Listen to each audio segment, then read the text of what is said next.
we're joined now by Kim. Nice to meet you. Well, nice to meet you too. Nice to be here. Is it your first time in Whitehaven? It is my first time in Whitehaven, and I'm rather enjoying it. You know, the harbour's beautiful. There's so many people come today to see the show. It's only on for 2 days, which should be on longer really. But it's so lovely. People are so friendly. They've got lovely, pretty stalls here. Honestly, it's closing at 7, so anybody can nip down.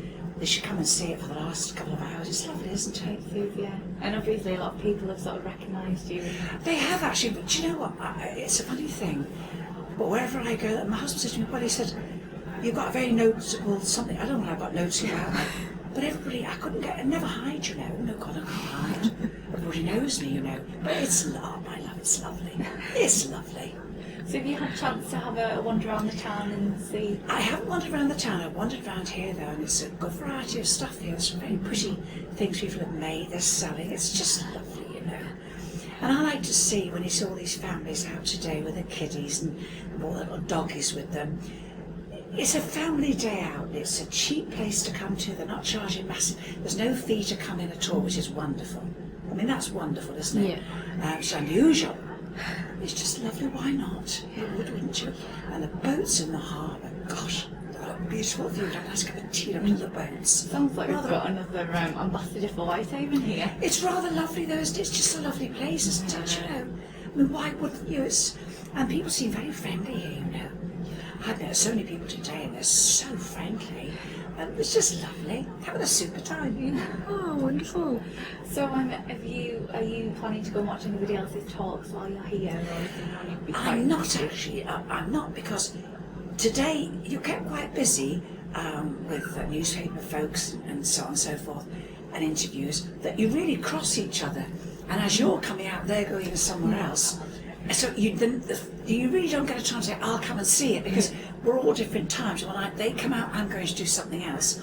So you get around the people and say hello, and that's what we're here for, you know. And it's having a marvellous time. Yeah. And you've got a talk coming up this afternoon. Yes. What are you? Well, I don't want talk. Yeah. How did that go? Oh, very well indeed. A lot of people came to it, and we had a lot. You know, you've got a good audience. Yeah. You just know they're all. You could just have them time you sat down, so you could have fun with them and tell them what you've been doing and what you think's funny and so on, and ask them, do they want to ask you anything. It's just lovely. I've had a marvellous time. I've got another talk to do. If it's as successful as the first one, I'll be delighted actually, I would really. And what are you going to be talking about in there? Well, do you know what, it's a funny thing, but people always ask me how I got started in the business. I got started very late, you know. And they always say, how did you get started? You know, you suddenly seem to come from nowhere, which I did. And so I'll talk about that. And then I usually say, anybody that wants to ask me any question, I get a lot of cleaning questions. I get a lot of them. Yeah. I got today, I've got biro on my faux leather sofa, and I've got tea stains on a white cotton. So I always tell them how to get it off. You know, it's lovely. And how do you know all these sort of tricks of the trade? I don't think I worked for a long time in the houses cleaning, you know. So it was up to me to learn as much as I could about the business. And I used to go to various things. I even went to the trust houses that are given over to the trust. And they have a winter when the house closes down. And you can go there for free. They take 20 people at a time. And they show you how they close the houses down, how they put away the drapes, how they put away the china and the silver, and how it's maintained. And I went to all that. I also did health and safety certificate, and what else? Well, health and safety, and I did first aid certificate, because I wanted, when I worked in the houses, to get a really good job. So I prepared myself and learned everything I could about the business. And because you go to the houses and live in and work, and you've got oil paintings there and all, you've got to know what to do. Yeah. And so it was in my own interest. And of course, if you go to the agent and say, I can do this and do that, you're going to get a better job. Yeah. So I learned the trade, and I thoroughly enjoyed it, because it is a trade, you know. I know people, she's only the cleaner. I don't know what they mean by you're only a cleaner. When you're a good cleaner, it's jolly hard work, you know. It's not easy. And I've had great fun with him. It brought me great luck and got the job on telly, so I simply can't complain at all. I could never complain. This stood me in good stead, you know. It really has. It must be quite an interesting job to be a cleaner, because you must find out all sorts They're of very things. underrated, you know. They're very underrated. When you know, you really are, you're only the cleaner. And I don't know what that term is, she's only a cleaner. I don't know what the hell that's supposed to mean at all. because it's an honourable profession as working behind a counter or on a till at a supermarket. I mean, I don't, but there's always this sort of a black hole there, isn't it? Only a cleaner. I'll never know what that means, you know, I just don't know what it means, because if you're good at your job, it's extremely hard work. You don't get a great deal of money, unfortunately, that's the problem. You don't. You might get the odd household will pay you well, but they're very few and far between. Yet you're doing a job which is giving them complete comfort. Their beds done, their dishes, their floors, their clothing, and stitched, mended and put back.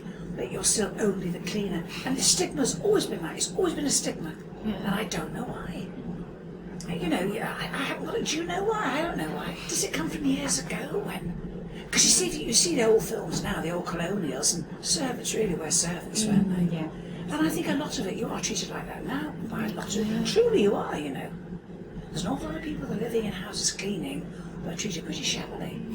You know, and it shouldn't happen, should it? No.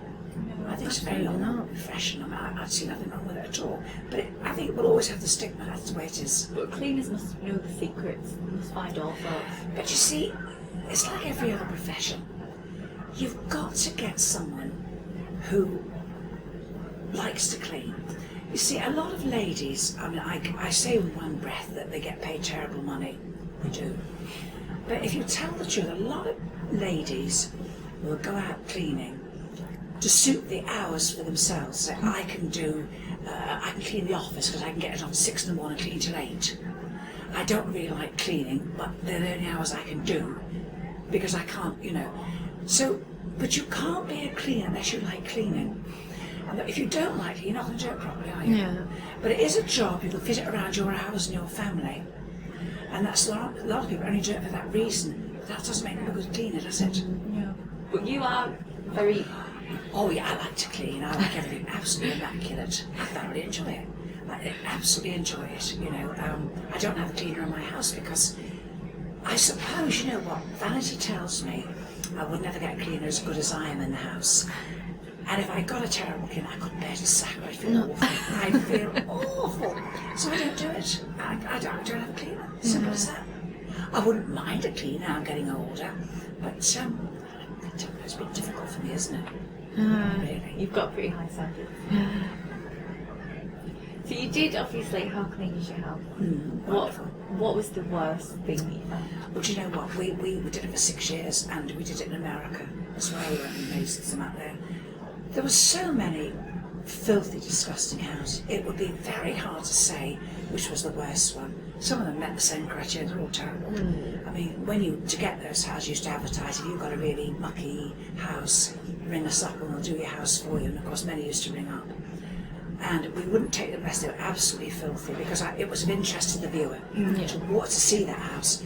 So you see, there were so many houses, they were as bad as each other. Oh, God. But it was a wonderful show to do. And, you know, it's a funny thing, it didn't occur to me at the time, but it does now. They're now doing an awful lot of these programmes on television now to say, well, if you're a hoarder and you don't clean, it's an illness. Do you know, it is an illness, which didn't occur to me at the time, because when you consider you go to these people's houses, and they're not bad, they're nice people. They're living in utter filth. They're living in filth that you can't imagine. Toilets haven't been cleaned for 20 years. You've seen what I've tackled. Now, that's a person, there's got to be something wrong, hasn't there? There has to be something wrong. Because you may not like housework, but you do it to a scruffy degree, but not to do it at all. And hoarders, you see, hoarders only don't clean. But I've gone to a house and they won't throw a toffee wrapper out that's empty. They won't throw a cornflake packet out. No, I want that. And they're now just saying, and I quite agree with this, it is an illness, you know. There's something ill about someone that hoards like this, isn't there? And their bed's disappeared, and they lie on the floor and on top of the hoarding. They're ill, aren't they? Logically, they're ill, aren't they? Which didn't occur to me at the time I was doing. But people that can live in absolute filth, I don't understand. Are they ill? I mean, I don't know what to say, honestly. Because the filth that we found is beyond words. Beyond words. You could not believe what you were standing in. And this person's nice, personable. But the thing is, though, they say they don't know how bad it is, but yet the majority would say to Ag and I, do you know we haven't had anybody visit this house for 15 years because it's so bad. So they're telling you, they know that house is bad. But the next, I think they're just very, very mixed up people. They're very mixed up people. In fact, you only have friends in. But the moment you start, oh, don't throw that, don't throw that. It's like you see now. Yeah. They're all full of good intentions, you see. But, oh, don't throw that, I want that, but it's just a piece of paper. No, but I want it. Can I have a look at it first? It is an illness, isn't it? Yeah. It's sad, really, because crikey, you know. But I had a marvellous job doing the houses. I just had fun. I made it fun because I think you could be in sheer misery, couldn't you? But I thought it was funny. I did, honestly. And I said to the producer, I camped it up a lot, made it funny. But I did it for a couple of reasons. I did it because the show would have been miserable if I hadn't, standing in all that filth complaining. But also the people that very kindly rang up and said, oh, I live in filth, come and see me. You know, we needed the houses. Yeah. So it's not for me to go in and say, you dirty, filthy thing. Yeah. Because one, it's insulting to her. Secondly, she'd have thrown me out. We'd never have completed the shoot. So I said to the producer, can I joke it up? Because you've got to think of their feelings. Yeah. You've got to think we'll never finish a shoot. So we'll go on then. And I found by doing what I did, a period too, how long did you clean, dear? Pardon, Pinocchio. I was sort of scratching my nose, dear. And they'd laugh and you kind of get it out of them, you know. But if I said to her, you dirty, dirty thing, which is what she was, would have thrown me out. Yeah. You've got to give people some dignity, haven't you? Yeah. So I joked my way through it. And I got away with it, you know. I got away with it. You saw me, didn't you? Yeah. I'm like, you know, you know, I say, I've got a girlfriend here. What do you want? Get on the way you live. And you're joking, you know. You've got to be decent with people, you know. I mean, it's one thing to, I live in filth, but to say, you filthy beggar. Yeah. You wouldn't get, I wouldn't put up with it in my house, would you? No. But I had great fun and I used to love doing it. And to me, and when you'd walk in and your leaflets get put through the door, the leaflets were 6 foot tall, and she'd walk in every day and she'd be battling through the, she'd moving the leaflets, battling, and the door was open this much and you'd get in. It still drive you mad. I'm used to it. How the hell can you get used to that? I thought it was hysterically funny, really. Yeah. Did you not think parts were very funny? And the sheets on the bed. Oh, God. Oh, the because you used to sheets. get in a have good sniff, didn't you? Oh, the sheets. I mean, you go. And she can't smell. Oh, go and see a doctor, get your nose syringed. You know. Oh, the sheets. Oh, 5 or 6 years. You know. Oh, God, God. they were absolutely. I mean, I'm not being funny. I don't know. Well, I used to say on the show, anybody could horizontally jog on that bed's beyond me, because I couldn't bunk. You know what I mean? I couldn't horizontally jog into the walls. But you had to make a joke of it because it made a good show. Oh my God! And you'd open up and you go, "Go be sick, go be sick." She said, "Can't smell it." What? So, but I had great fun. I mean, I just camped it up. Oh, But the people, I don't think, when you'd go back to see them, most of them had gone back to their old ways. There was only one person in all the 6 years I did it, honest to God. We went to visit a young couple, only about 30ish, no kids. House, God help me. The house, you couldn't see furniture, it was covered in filth and muck and tripe and everything, hoarding. And I said, look, lovely, I'm not being funny, this is disgraceful. And do me a favour. To run out. Clean the house up. She was willingly getting rid of stuff as well, I'll say that, which is unusual. We went back to that house quite a time later. The house was spotless. She'd even gone out, bought pretty vases to artificially match the walls, and she just like vacuum. And it's the only couple in all the years I did that show that stayed clean. Because you know, old habits die hard, you know. If you're like that, you're a hoarder, you don't clean, you're not going to change. No. I think with they cease to act and what have you got us out after all these years? What's changed? Oh, it's not that we changed, we can't get through the door. I said, well, can't you move it, you silly lazy beggar? Oh, no. It's all perish the thought. But I think they desperately wanted it cleaned up. Yeah. We're not going to do it themselves. Desperately wanted it cleaned up. And they were all, I'll keep it clean. And you thought, no. But yet, you know something? They were nice people. I don't think. We did houses for 6 years. I found two houses where the people were very unpleasant to even work with. 2 houses, that's all. They were all nice people, you know. Yeah. And if you saw them out, there was one chap, I'll never forget him. Oh God, it was awful. Nice little man. He worked on a garbage tip, but he worked in the office of the garbage tip. So when they bring all the junk down and throw it, he'd work for because he worked in the office, he had a shower room. And the guys had to shower when they went off at night because they stunk of rubbish. So he hung behind in the office. And he'd shower when everyone had gone and have locked the bill. Guess who he'd shower and keep himself clean, you see? Because he never showered and he couldn't find the bath. There was filth all over. So if you looked at him, he was all right. Yeah. You see, they don't know a shower at work, so they will now. But his house was terrible. I've never seen anything like it. He used to joke him, he'd like to take a bath, what stops you? He said, have you seen us all bloody cleaners? But he was a nice little chap, you know. And he said, well, I said, oh, come on. He said, I just like to sit in a bath, you know, Kim. Not have to do the work, just sit. I said, but there's your bath, clean it. I think it is an illness. Yeah. There's something wrong that I'm not a doctor. I used to say to him, look, I'm not a doctor, but you're nuts. No, I'm not medical, but you're nuts. But they're nice people. Oh, you could have shut them. Some of them are educated, you know. Oh, yes. Some of the educated ones are the worst. But you know, you've hit it. Do you know what? There's no class distinction in dirt and hoarding. You can find really posh people hoard and they're filthy. Yeah. You find really common people.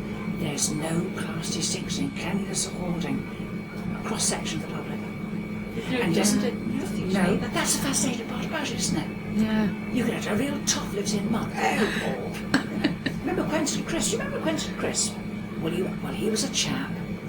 His name was Quentin Crisp. He was terribly posh, and he lived in London. He was quite a character, and he was quite a tough, jolly old tough he was. And they used to go to his house and interview him years ago. Mind you wouldn't, because I was young when I saw him. And he sat there and he was very terrible. And he said, do you know something? He said, I never bloody clean. I tell you what I do, clean. He said, well, after 4 years, he said, the dust doesn't get any thicker. Well, actually it does. He said, go 4 years, get no thicker, it'll stay as it is. Quentin Crisp name was. But, so he started it all really, but it was quite tough. But that's what the fascinating part about it is, you see, isn't it? But you know what's so sad? There was one lady, they are so untidy and so hoarding, they can't stop. They will lose their family, but they won't clean. This lady had a lovely daughter that was at university. She was a lovely girl. Yeah. The lady was educated, and the woman of the house. Her husband had left her, well, you can't be surprised. But she was an educated, pretty lady. And her daughter was 19 and went to university. And her daughter came down for the shoot. She said, well, I don't really see my daughter much at all. Her house was up to its eyeballs and stuff, and filthy at the same. Because hoarders and dirt go together. Yeah. They go together, trust me. And her daughter looked her in front of me and said, Mum, she said, I never see you. She said, Mum, she said, I told you and I'll say it on camera. If you'd clean this house up, she said, I would bring my friends on the weekend from university. I'd stay for the odd weekend. She said, Mum, I'm not bringing anybody here and I'm not living here. And do you know, she adored her daughter. She still would not clean the house. So she sacrificed her daughter never seeing her. She wouldn't do it. And they're like that, these hoarders, dirty people. They love them. So, I want to see her or clean her. Or it's an illness, isn't it? There's something not right somewhere, isn't there? God, for the grace of God, go us. And I think I sit on those loos. Oh no. No. Disgusting. Talking of disgusting loos, you went into the jungle. I did actually. Was that difficult? It was difficult being in the jungle because what you see is what you get. I mean, for instance, there's nothing phony about it, you know. You are hungry. Women didn't seem to suffer like the men. After about 3 days, all us women, our stomachs had shrunk. Yeah. And we weren't too bad at all, truly. They give you enough, there's doctors, it's all been stuff. They give you enough, you'll never die. Yeah. You're there for 3 weeks, they know exactly what they're doing. And I lost 22 pounds, not better for it. We all lost about 22 pounds. But women were quite, the one that suffered most was the men. The men used to go through hell, because men eat more calories than women, don't they? But it was filthy dirty, and you could never stay clean because you had no hot water. You'd go and bathe in this river that was full of leeches, and you were eaten alive by ants, redback spiders, every single flying thing hitting you and biting you. But you know something? It was a wonderful experience, you know. I mean, I wouldn't like to move to the jungle, but it was a wonderful experience, you know.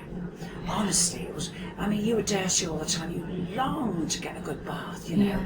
And you'd go in and bathe, say, and you come out and you were freezing cold. Everything was freezing, and you had leeches on you. And you learn. It's educational because I learned so much. Because I learned that you can live on that food we had. You weren't unhealthy. We weren't unhealthy. And the doctors and scientists have worked out to a fine art, you know, the rice and the bits and so on. They'd never let anything happen to us. They'd be sued, wouldn't they? So we were all right. But I think the reason it's only on for 3 weeks, because that's about how long you should go with deprivation over food and bits you need. But 3 weeks, you can comfortably do it. And I came out as thin as a stick.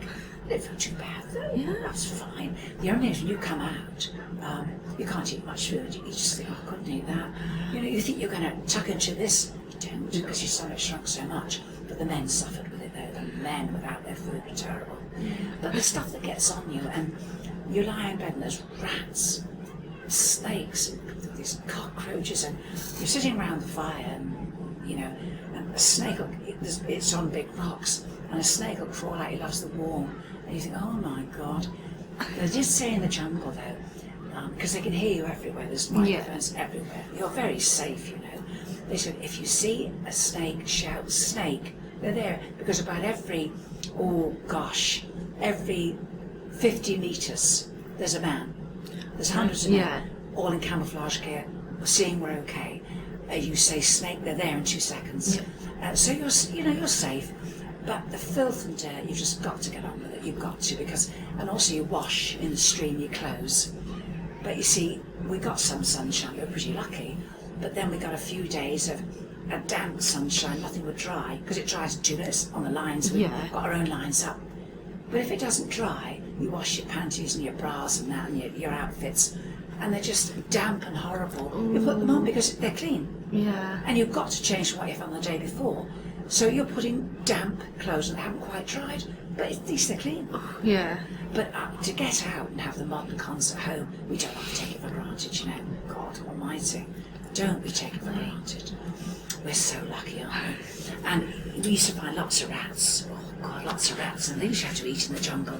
If you've got a trial, I got all the eating trials. You threw threw yourself into it, 100%. Yeah, I didn't, but you had to, didn't you? Because you wanted to take the food back. You were never into it. I thought, oh, I can't believe this.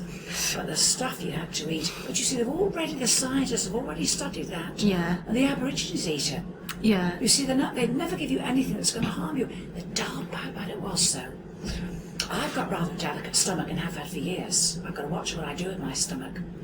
But do you know, I'd come back from eating a big fish's eyeball, a witchetty crab that was alive, you chewed his head off, and the face was poisonous, a kangaroo's testicle, and a live cockroach.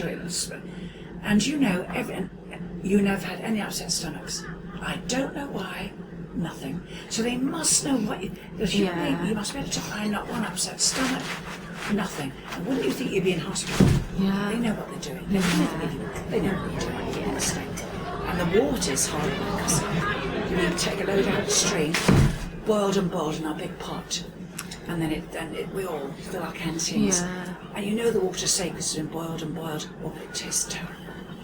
But you know it's safe. You've got to drink something. Yeah. It doesn't taste terrible. But you know what? I think I'm privileged to have done it, really. She'd fly you in. I didn't get to stay in the hotel one night because I came out the last day. I was runner-up, so I never got to see this lovely hotel. If you're sent out within 10 days, you get 10 days in the Versace. I got one night and was sent home because I'd won. I was runner-up, so I was out the same day. But yet, you know what? I've a sense of pride I did it. Because you know something, it's the 15th year this year. They only have 12 people each year. Very few of us have done it, you know. Very few celebs have done it. Yeah. Because it was 15 years, 12 at a time. You know? But that when you went in that jungle, I took one look at it and thought, I don't know, I'm going to cope. You do cope, though.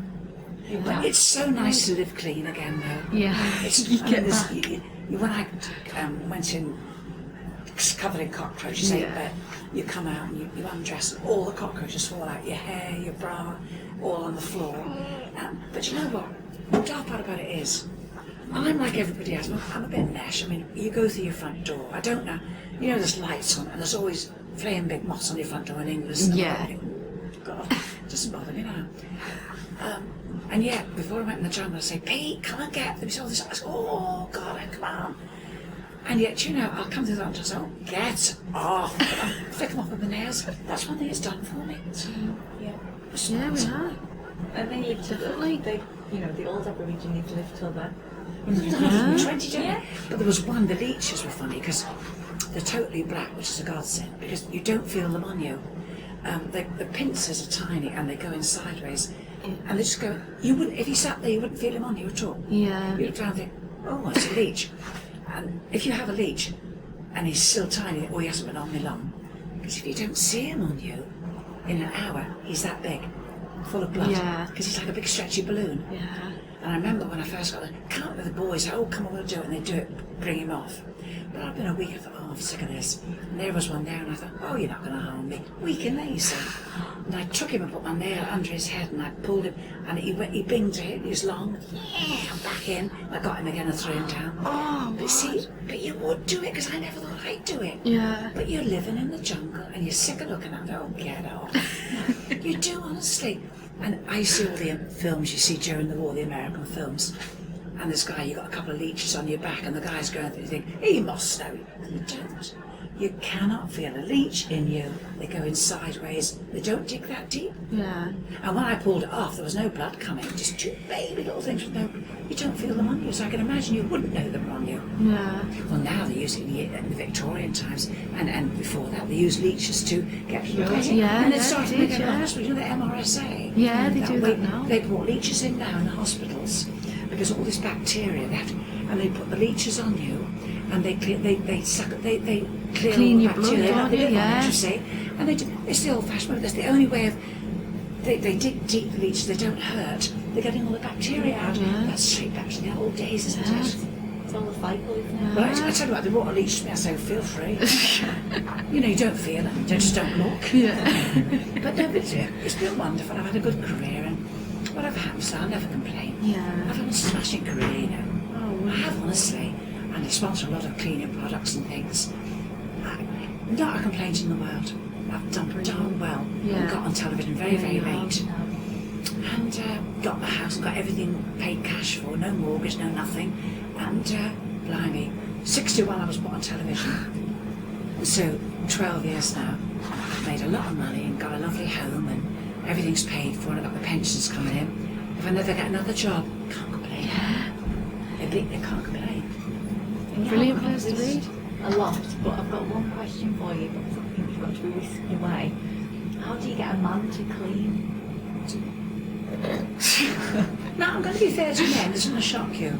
The houses I cleaned, 50% of men were dirty, 50% of women. It's not just, no, trust me, as many women are dirty as men, you know.